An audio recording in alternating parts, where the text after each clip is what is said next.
Hello everyone, my name is Iradat and I'm part of STEM company called Easier Together. Today I'm going to interview first guest Nissi. Enjoy watching.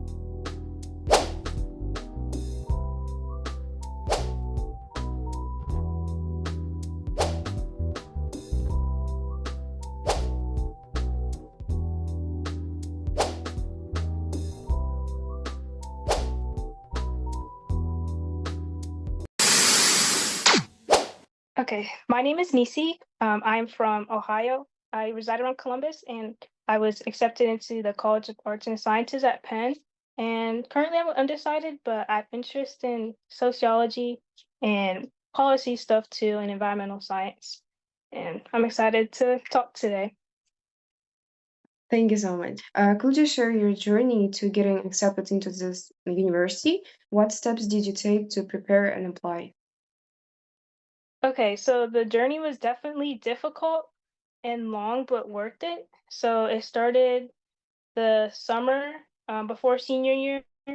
Um, my older sister told me to do a program called QuestBridge, um, which is a scholarship that can provide a full ride for low income students, but also high achieving, and you can get into so many of the top schools here in the U.S. So, um, should I?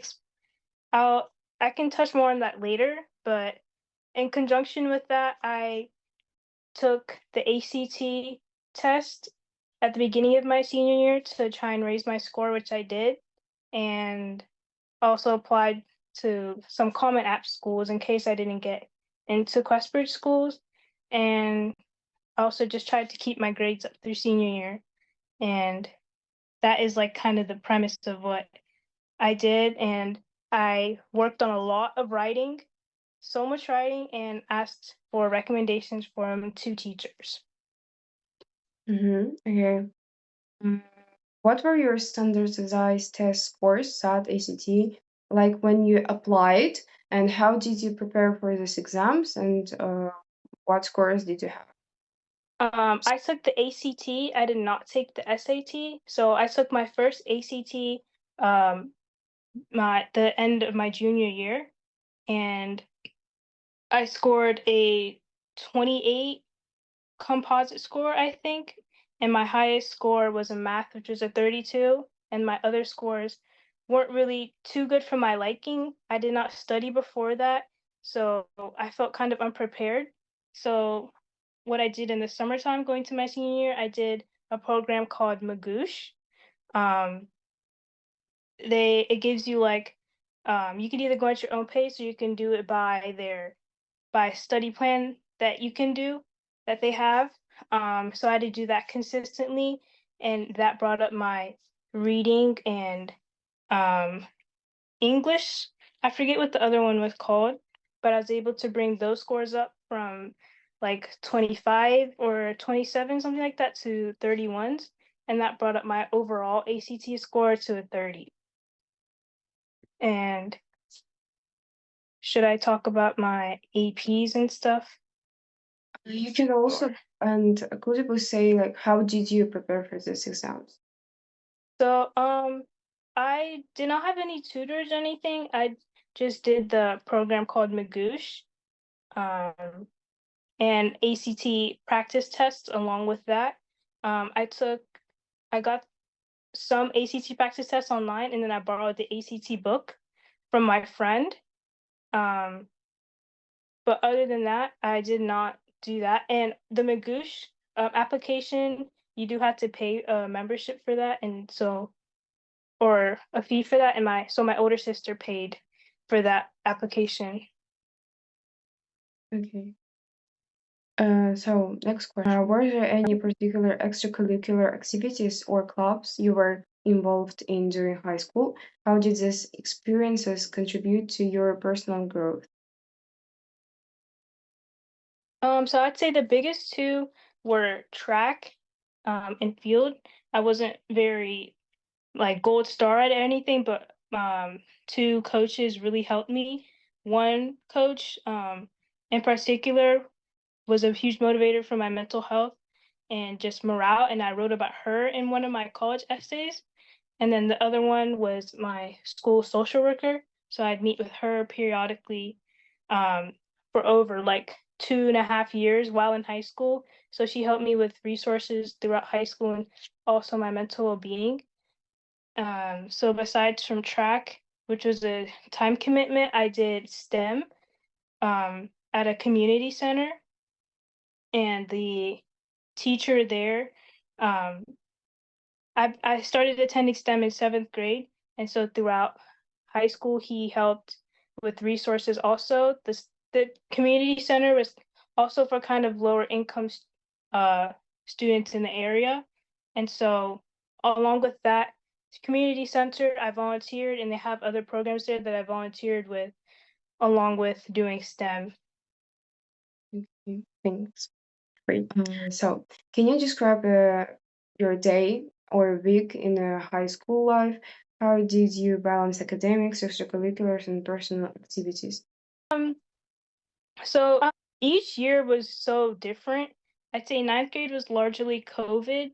So the first semester I was there half and half. There weren't really any major clubs besides the second half when I did track. And so most of it I was just grinding out schoolwork and setting up myself, like trying to get straight A's, and then also building good relationships with my teachers and just getting familiarized with the school. And then I also, to know another club, I did orchestra, and I've been doing that since 4th grade. So 10th grade comes and I do my first AP, which is A push, and I build a very good bond with my A push teacher, which I would ask her to be one of my recommenders also. So I excelled very well in that class, and I also joined a bunch of clubs that year. Um, so I did like environmental club, which is recycling. Um, I'm trying to think of other clubs. Ooh, it's kind of hard to remember, but I also just tried to really keep up my grades too and do the honors classes that I did. Um, it was really hard balancing it, to be honest, because my home life was kind of stressful, but I would say junior year was the hardest year. Um, I got a job um, the summer after my junior year. But during the junior, I did apply to NHS and I did Claw Team, which is a freshman mentor program. Um, I was still doing now chamber orchestra, 10th, 11th, and 12th grade. And I would say just going to my counselor, my school social worker, and to like keep a level mind. And then you just had to keep going. Like there was really no easy way to do it, but just being super organized and not procrastinating was the biggest part. Um, so 11th grade, I took 3 APs, and just doing your best and also giving myself breaks when I needed it. And so when 12th grade came around, my schedule was much more relaxed. I did 2 APs, but they weren't um, the one that was most difficult for me was calculus BC, so I did not take that exam. Um, so it was pretty relaxed, but the college applications are pretty stressful. But that, yeah, that was my high school experience. I kind of like struggled a little bit with my mental, but yeah. Thanks. So, did you receive any honors or awards during high school? How did these achievements impact your college application process? Yeah, so uh, some of the awards I received early on was STEM Student of the Year. I helped take arts team in a specific bridge building competition. I helped bring our team to a really high level, I think second place. So I won that 2 years in a row. I forget the years. And then 10th grade, I got Student of the Month for A Push, which is kind of basically like Student of the Year. Um, and Student of the Month also my 9th grade for orchestra. And then 11th grade, um, I was able to win a Scholastic Gold Key in drawing, which is kind of rare for juniors, but I'm pretty talented at that. And I also won one. I did not put this on my college application, but I won a silver key senior year. Um, some other honors. That's what I can remember off the top of my head. But Okay, yeah, besides like okay. So, next one. Were there any challenges you faced during high school that you feel prepared you for university life? How did you overcome them? um definitely taking on like a load of classes. I feel like prepared me to like learn how to manage my time well and also stay disciplined and also have like courage in myself or be confident in myself that I'm intelligent and I can do this. Um yeah. So definitely taking on those large course loads helped me with those things. How did I overcome them? I really just had to um keep talking to the adults at my school and also checking in with myself, make sure to give myself breaks, um, doing those basic things and doing fun stuff like art and stuff. Don't not overloading my schedule with just academics, but the fun stuff too. Yeah, it's the most important thing. So, what advice would you give to current high school students who are preparing to apply to universities? Um, my advice would be to get started on stuff early. If you're doing the ACT or SAT, I would try and make time to start studying even slowly, like your junior year or even summer of your sophomore year, so you can get those better scores sooner than later. And then make good connections with your teachers, and especially teachers that you did well in those classes. APs would be better too for applying to Questbridge or the good schools. Make good connections, stay behind, ask those teachers questions about the course, or just even getting to just know your teachers on a personal level, having them get to know you on a personal level would be helpful for recommendations. And then definitely take APs, but take APs that you're interested in, and also that, yeah, take APs that you're interested in, and do not take like, okay, personally, I took 6 APs, but I know many people took a lot, and I don't think that's necessary. You want to take as many classes that you can do well in, and so it's like quantity over quality. Um, and lastly, just try to enjoy high school. Um, you don't want to spend all of high school thinking about college. You want to like kind of be in the moment and see where that takes you. Mhm. Yes. So, next question. Any tips on managing stress or staying organized? A planner is super helpful. Um, I love like checking stuff off. Um,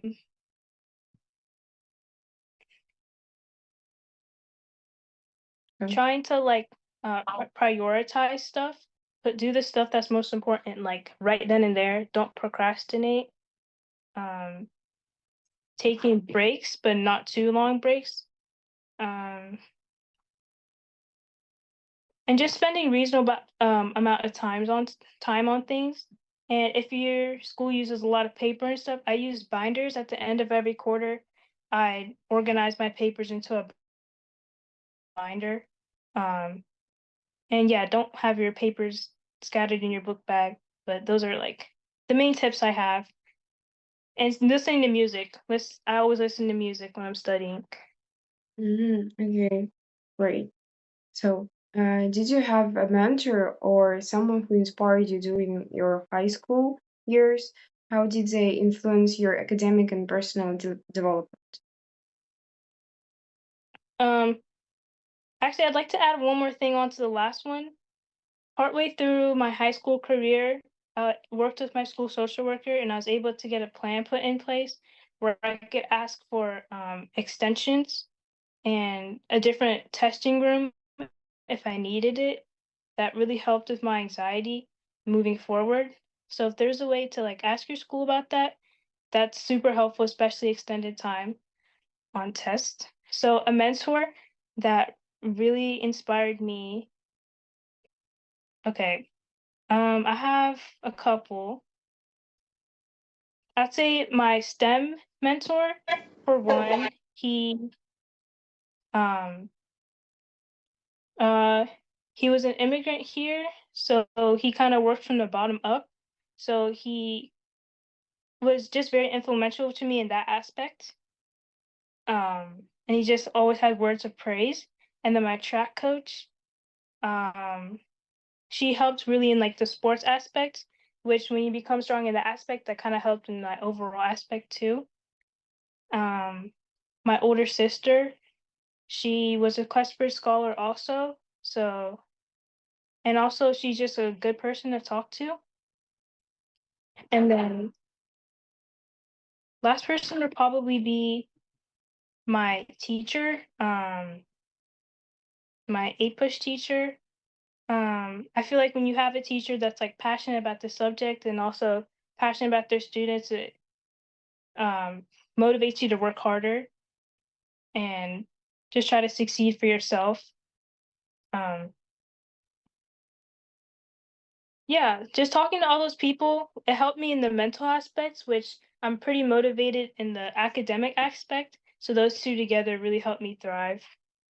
Yeah. In hindsight, is there anything you would have done differently during high school to better prepare for university? Um, yes, I definitely would have tried to research like what applying to college looked like earlier. So I would have known like what to do. Like freshman year, I did not know what APs or that you could take APs were. I did not I did not even know what colleges I wanted to go to until I started applying. Um, so just researching earlier and also having better coping methods, I would have tried to reach out to somebody sooner than later. Um, so there's not many things I would have done differently, but those two are like huge for me. Yeah. Okay, so next question is about your like starting university, but I know that you did not start university yet, right? That's why I'm gonna ask you like additional question. Did you apply only to USA colleges? Just in the USA. Yeah. Okay, so you applied with a common application, right? Mm-hmm.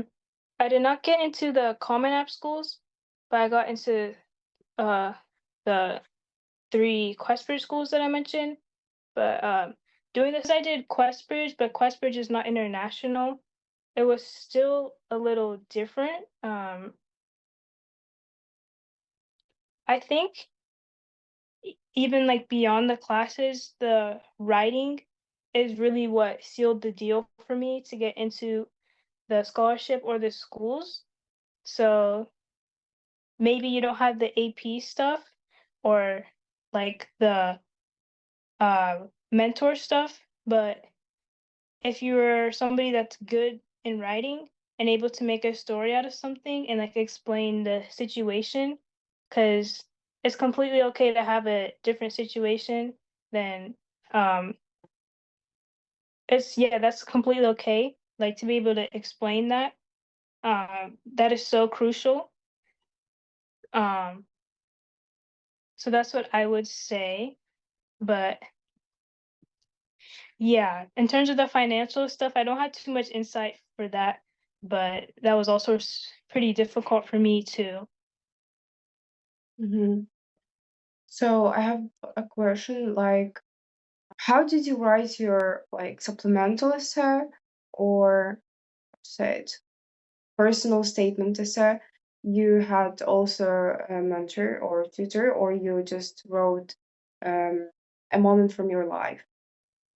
Um, so I really worked with my older sister with my writings. Um, she was the one who edited my stuff. Um, so if I remember Common App, it was like 600 words for the general essay. Um, yeah, personally, I just wrote about my life story. Um, in an intriguing way that showed growth. Like, so for me, I wrote about my upbringing. Um, it was like a pretty traumatic experience. And so I know so many videos tell you not to write about this and that, but to be honest, it's all pretty much like BS. Like you can write about anything as long as you write about it well. So that's what I wrote about, and I was pretty real about it. I talked about like my mental health struggles, but towards the end, I showed like what I learned from it. Um, the main premise of it was like perfectionism. Um, so I just wrote like a couple drafts of that. Um, so I wrote it originally for QuestBridge. That one was 800, and then the Common App I cut it down to 600. So that's what I did. It was a lot of work, but again, for the supplementals, you have to be really authentic to yourself. Like um, some of them give you large word count, some of them give you really small word count, and prioritize each and every word to be concise and say something about yourself that the admission reader does not already know, and trying to instate good writing practices. So like because if you show that you're also a good writer, you convey who you are, and good writing is um like can show like your intelligence and that you're ready for these universities. Else did you apply like universities?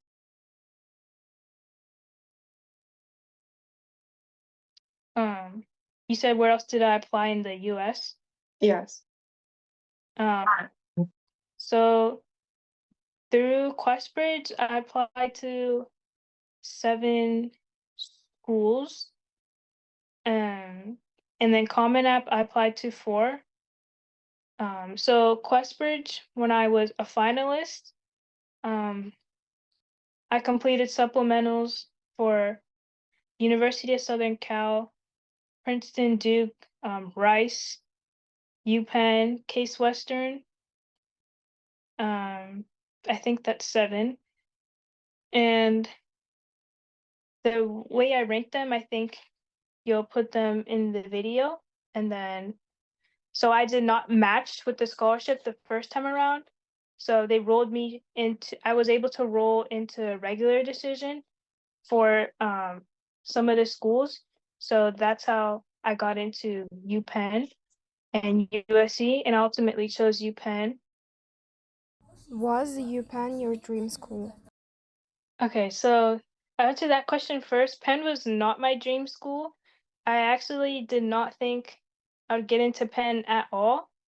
So I was very surprised. My dream school was University of Southern California. So um, even though I got into the school, I eventually just had to turn it down, which was pretty sad. And from what I know about university life, um it's pretty fun. Besides the academics, everything else is pretty fun. I know people like to go to parties, and if you're not a party person, which I don't think I am, there's so much stuff to do. Hang out with friends, tour the city, go to the clubs and stuff that Penn has, or you can do academic things like research, internships. So you're pretty independent on campus. Um, you can do like a lot of what you want. Maybe besides skipping class, that's not a good look on you, but it's pretty freeing, lots of freedom and independence. I would say it's fun, and that's why I think a lot the transition to college, some people tend to start failing classes just because you have so much freedom. Guys, please like, comment, and subscribe. I had so much fun talking to Iradat, and yeah. Thank you so much.